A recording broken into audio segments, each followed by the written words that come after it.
माझ्या प्रियांनो, येशू ख्रिस्ताच्या नावाने तुम्हा सर्वांना माझ्या प्रेमाच्या शुभेच्छा. कसे आहात? छान आहात ना? प्रभू सोबत मनापासून आनंदी आहात का? आशीर्वादित आहात का? प्रभू आपल्याला आशीर्वाद देतो, तो तुमच्या आयुष्यात आशीर्वादित करतो. शिक्षण हे एक आशीर्वाद आहे. चांगले आरोग्य हे देखील एक आशीर्वाद आहे. स्वतःचे घर हे एक आशीर्वाद आहे. वाहन, मग ते सायकल असो, कार असो किंवा सायकल असो, ते एक आशीर्वाद आहे. मुले हे एक मोठा आशीर्वाद आहे. मुलांना चांगलं आयुष्य मिळालं आहे, हे देखील एक आशीर्वाद आहे.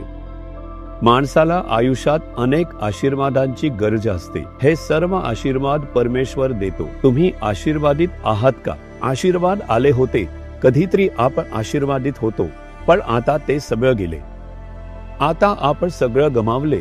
कधी काळी आपण चांगल्या आशीर्वादात आणि आनंदात होतो, पण आता ते सगळं गेले. अशा परिस्थितीत आहात का? हा आशीर्वाद होता, पण आता नाही. या आशीर्वादात आपण आनंदी होतो, पण आता तो नाही. अशा परिस्थितीत आहात का? आशीर्वाद टिकून राहावा, कायमस्वरूपी असावा असं वाटत असेल तर काय करायला हवं? प्रभू सांगतात, नीतिसूत्रे 10वे अध्याय 6वे वचन, नीतिमानाच्या मस्तकी आशीर्वाद असतात. टिकून राहणं आणि येऊन निघून जाणं यात फरक आहे. काही वेळा येतात आणि जातात. तुम्हाला माहिती आहे का, पक्ष्यांचे अभयारण्य असते, त्या ऋतूमध्ये पक्षी येतात, सगळे येतात, 2 महिन्यांनी सगळे निघून जातात, काहीच उरत नाही. तसंच आपल्यावर असलेले आशीर्वाद येतात आणि जातात, असं होते का? तुम्ही दुःखी आहात का की आशीर्वाद कायमस्वरूपी राहत नाहीत? पर परमेश्वर सांगतो की तुमच्या डोक्यावर आशीर्वाद स्थिर राहील, टिकून राहील, असं परमेश्वर सांगतो. मग तो वंशाला आशीर्वाद देतो, तर आशीर्वाद का टिकत नाही? आशीर्वाद टिकून राहण्यासाठी काय करावं लागेल हे परमेश्वरच सांगतो. नीतिमानाच्या डोक्यावर आशीर्वाद टिकून राहतो. म्हणून तुम्ही नीतिमान असायला हवे. जर तुम्ही नीतिमान असाल तर आशीर्वाद कायमचा टिकून राहील. कोण नीतिमान आहेत असं विचारलं तर पहिलं म्हणजे येशू ख्रिस्ताच्या रक्ताने धुतले गेलेले आणि पापांची क्षमा मिळवलेले लोक हेच नीतिमान आहेत. आपण पापासाठी मरण पावून नीतिमान व्हावे म्हणून येशूने स्वतःला क्रूसावर बलिदान दिलं. प्रभू, मी अन्यायाने वागलो आहे, माझे सर्व पाप माफ करा असे कबूल करून धार्मिकतेने जगण्याचे समर्पण केल्यावर येशूचे रक्त आपल्याला धुवून शुद्ध करते. मग आपण नीतिमान होतो. प्रभू, मला नीतिमान केल्याबद्दल धन्यवाद. खूप लोक तारण पावतात, पापाची कबुली देतात आणि नीतिमान बनतात, पण ते नीतिमानाच्या स्थितीत राहत नाहीत. म्हणूनच आशीर्वादाची स्थिती टिकत नाही. हे साक्ष देतील की येशूने तारण दिले आणि आशीर्वाद दिला आहे. आणखी 2 वर्षांनी पाहिलं तर काहीच उरणार नाही, सगळे आशीर्वाद निघून जातील. तेव्हा प्रभू सांगतात, तुम्ही नीतीने जगायला हवे. प्रभूचे रक्त तुम्हाला नीतिमान बनवते. त्यानंतर तुम्ही जे काही करता ते सगळं नीतीने असायला हवं. अन्यायाने वागून प्रार्थना करत राहू नका. तुमची कृत्ये नीतीचे असावीत. ती शास्त्रवचनानुसार असावी, म्हणजेच तुमचे जीवन नीतीचे वचनानुसार असावं. तुम्ही व्यवसाय केला तरी अन्यायाने व्यवसाय करू नका, अन्यायाने नफा मिळवू नका. तुमच्या व्यवसायात प्रामाणिकपणा नसावा असं कधीच होऊ नये.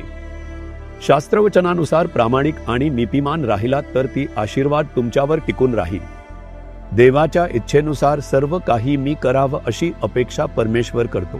जर तुम्ही तुमच्या स्वतःच्या इच्छेनुसार योजना आखल्या तर परमेश्वर तुमच्या पाठीशी उभा राहील. म्हणूनच बरेच लोक गमावतात, कारण तुम्ही प्रत्येक गोष्टीसाठी परमेश्वराची सल्ला घ्यायला हवा. प्रभू सांगतो तसं करायला हवं आणि त्याच्या इच्छेनुसार वागायला हवं. सगळेच व्यवसायातील कौशल्य, मग त्यात फसवणूक, बनावटपणा किंवा लोकांना फसवणं असं काही असेल, तसं न करता तुम्ही प्रामाणिकपणे वागायला हवे. प्रामाणिकपणा तुमच्या आयुष्यात दिसायला हवा. कामात प्रामाणिकपणे आणि सचोटीने काम करावं. लाच घेणाऱ्यांमध्ये सामील व्हायचं नाही. आणि पैशासाठी प्रामाणिकपणाला कमी होऊ द्यायची नाही. पैशासाठी चांगल्याला वाईट बनवू नका किंवा वाईटला चांगला दाखवू नका. तुम्ही ज्या ठिकाणी काम करता तिथे जर तुम्ही अधिकार पदावर असाल तर तिथे प्रामाणिकपणे न्यायाने वागावं. तुम्हाला पगार देणाऱ्या व्यवस्थापनासमोरही तुम्ही न्यायाने आणि प्रामाणिकपणे वागावं. अशाच प्रकारे आपल्या आयुष्यात, कुटुंबात आणि आपल्या सेवेत दुसऱ्यांवर प्रेम दाखवून आशीर्वाद घेऊन पूर्ण व्हावं. आपल्याला हवे तसे वागू नये. देव नेहमी लक्ष ठेवून असतो की आपली कृती न्याय्य आहे का हे पाहतो. मग येशूच्या रक्तामुळे आपण न्याय ठरलो आहोत आणि प्रभूच्या मदतीने या काळात न्यायाने जगू शकतो. काही लोक म्हणतात हे सगळं त्या काळातलेच, आता शक्य नाही. पर तसं नाही. आता पैशाने काहीच करता येत नाही. सगळीकडे अन्यायच घडतो. आपल्या आजूबाजूला सगळे जरी अन्यायाने वागत असले तरी तुम्ही न्यायाने वागायला हवे. यासाठीच तुम्हाला बोलावलं आहे आणि असंच तुम्ही वागायला हवे. म्हणूनच मी सांगतो, सेवेमध्ये काही गोष्टी येतात तेव्हा म्हणजे इतर लोक जुदास सारखे वागू देत, काही हरकत नाही. मी मात्र येशूसारखं जगायला इच्छितो. एवढंच साधं आहे. माझं जीवन येशूसारखं असावं. येशू जसा वागला तसंच इतर लोक कसेही वागू देत, जुदास सारखे वागू देत, काहीही करू देत, त्याची मला चिंता नाही. आपण मात्र येशूसारखं जगायला हवं. यामध्ये ठाम राहा. येशूसारखीच नीती, प्रामाणिकपणा, शिस्त असं जीवन जगायचं असं स्वतःला समर्पित करा. म्हणून जर तुम्ही नीतिमत्तेने राहिलात तरच आशीर्वाद टिकेल, नाहीतर आशीर्वाद निघून जाईल. मग सगळं गमावून कर्जाच्या समस्येत अडकून जाल. म्हणूनच पूर्वीच्या काळात ज्या ख्रिश्चनांनी जगलं त्यांनी प्रार्थना केली नव्हती का? त्यांनी प्रार्थना केली होती. बायबल वाचली, दान दिली, चर्च बांधून दिल्या, पण आज सगळं गमावले ना का? मध्ये कुठेतरी त्यांनी नीतिमत्तेपासून चुकले. ते लक्षात घ्यायला हवे, ते दुरुस्त करायला हवे. मग प्रभूला आवडणारं सोडून शरीराच्या इच्छेनुसार वागले, स्वतःच्या मनाने गोष्टी केल्या. हीच अन्यायाची गोष्ट त्यांना सगळं गमवायला लावली. मग आशीर्वाद टिकवायचा असेल तर नीतीने राहावं लागते. आज तुम्ही कबूल करता, आपली चूक कुठे आहे हे कळले का? कबूल करा. प्रभू, तुझ्या रक्ताने मला धुवून नीतिमान कर.